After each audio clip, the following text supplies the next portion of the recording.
Awuzu billahi minash shaitani rajim bismillahir rahmanir rahim. Ẹ káàsán pro de kale ṣàlàáfíà lẹ wà gẹ́gẹ́ bí omi on point by 2 ṣe wà lẹ́ni. Alhamdulillah, ẹ̀yin tẹ́ ti subscribe. Thank you very much. Ẹ ṣé gẹ kú gbà ẹ kú gbogbo gbà wá.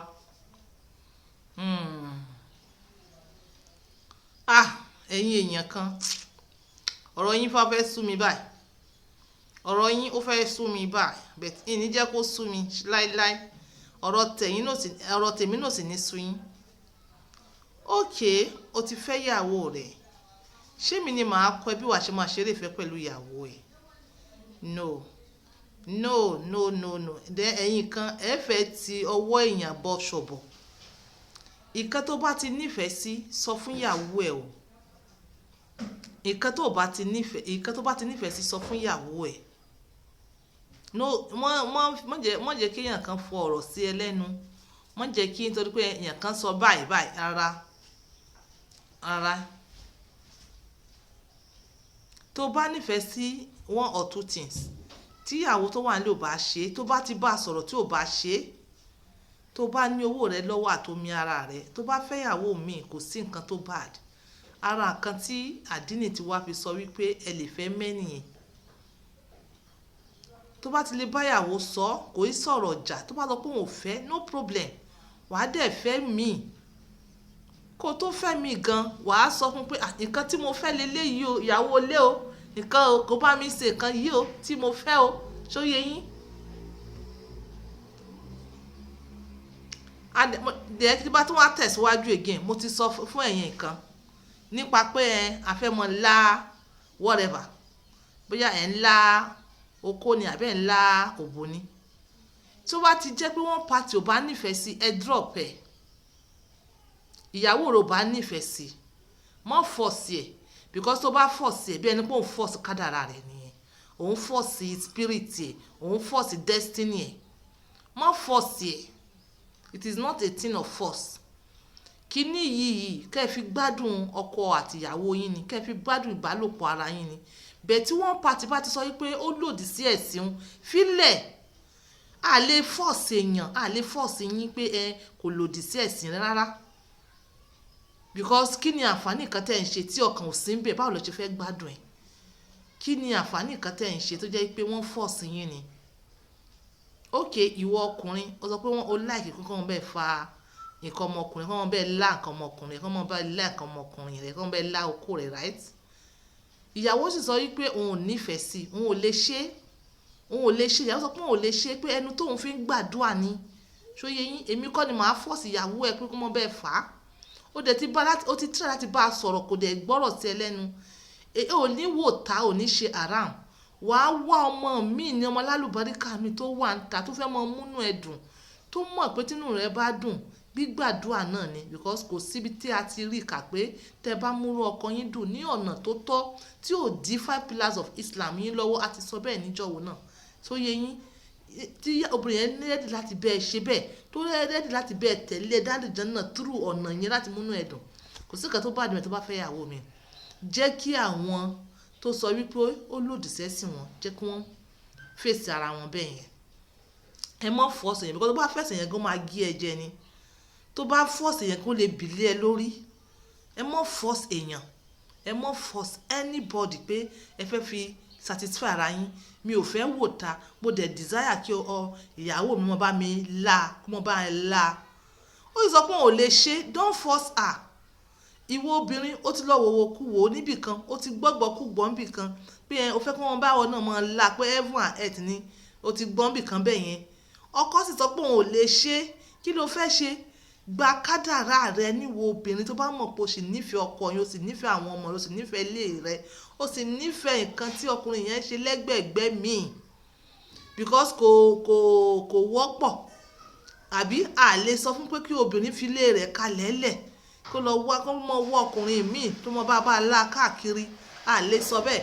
Bẹ́ẹ̀ oore ọ̀fẹ́ wà fún ọkùnrin pé kó lọ fẹ́ ìyàwó mi kó lè bá a tẹ́ lọ́rùn.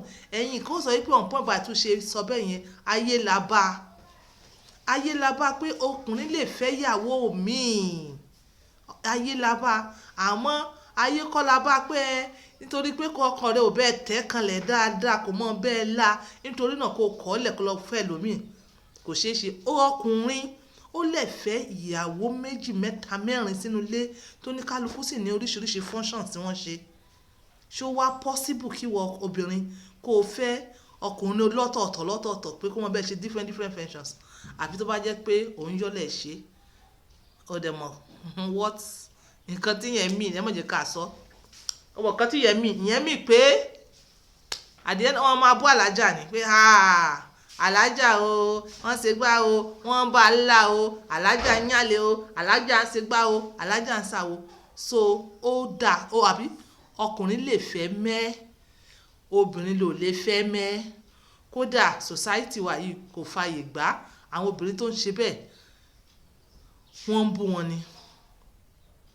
wọn ni so nǹkan tí mi ò sọ ni pé ẹ̀yin obìnrin ẹ kú sùúrù tẹ́ ẹ wàá ṣe sùúrù obìnrin tó bá desire irú nǹkan bẹ́ẹ̀ tọkọ rẹ̀ ò fún ẹ kó kàn mọ̀ pé sùúrù tó bá ní àlùjànnà ni wàá fi wò that is it because ọ̀rọ̀ yẹn ó ń wáyé báyìí ọkọ mi o mi láìkì ìbálòpọ̀ mi ṣe kíní kan ó sì lè fọkọ rẹ̀ lẹ̀ èmi on point by 2 mi lè sọ pé kó lọ yàn àlè àbí wà lọ yàn àlè bí wọ́n bá gbẹ mú ìwọ ló mọ̀ so nǹkan tí wàá ṣe ni pé wàá ṣáà máa ní sùúrù náà ni ó ti mọ̀ pé ara sùúrù rẹ̀ yìí kí ló máa jẹ́ sùúrù rẹ̀ yìí àlùjànnà wọ́n sì sọ pé ẹ̀yin onísùúrù ni Ọlọ́run wà ẹ̀yin kan sọ pé I'm being one-sided it is not one-sided kẹ́ tó sọ pé kẹ́ tó judge mi pé mo wà one-sided ẹ jòkó ẹrù ọ̀rọ̀ yìí dáadáa ọkùnrin ó náà fẹ́ kí wọ́n bá ń fà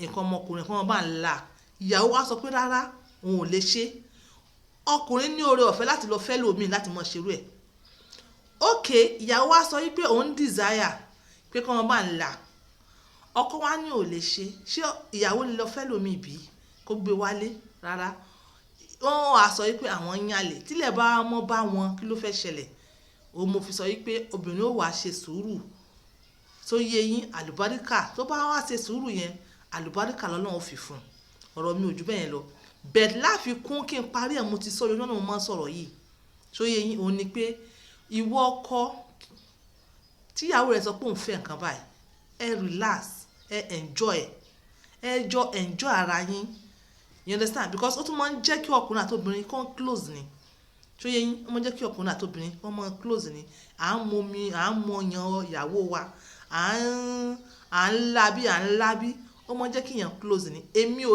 sọ pé by force o èmi ò sọ pé the way I see it that is the way you see it because èèyàn kan ó máa sọ pé àwọn kan ń corrupt youth tó ti corrupt èmi ò corrupt anybody nǹkan tí mo sọ ni pé instead tí ìwọ ọkọ tí wàá fi mọ desire rẹ̀ níta why not communicate with your wife kẹjọ mọ ṣe ìwọ ìyàwó instead tí wàá fi mọ desire nǹkan tó ṣe why not tell your husband kẹjọ mọ ṣe instead tí wàá fi mọ máa ṣèrànù níta nǹkan tá à ń sọ nìyẹn kí ìfẹ́ lè bá a pọ̀ sí òun èyí tá à ń bá yín sọ so yẹ yín bẹ́ẹ̀ so this is on point by 2 using my words for others ní orí ọ̀rọ̀ yìí kò í ṣe kò kí ń ṣe túláàsì tí ìyàwó bá sọ pé òun ò fẹ́ filẹ̀ ọlọ́ọ̀fẹ́ lórí ọ̀fẹ́ ìyàwó mi ìwọ ọkọ ọkọ bá sọ pé òun ò fẹ́ filẹ̀ kò í ṣe túláàsì ṣe sùúrù ọlọ́ọ̀fẹ́ lálùbọ́díkà lórí ọ̀rọ̀ náà ẹ̀yin onísùúrù lọ́lọ́run wà tó bá ṣe sùúrù lórí ọ̀rọ̀ náà ọlọ́run jogún àlùjànnà àti àlùbọ́díkà fún ẹ kò jù bẹ́ẹ̀ lọ this is on point by 2 using my words for others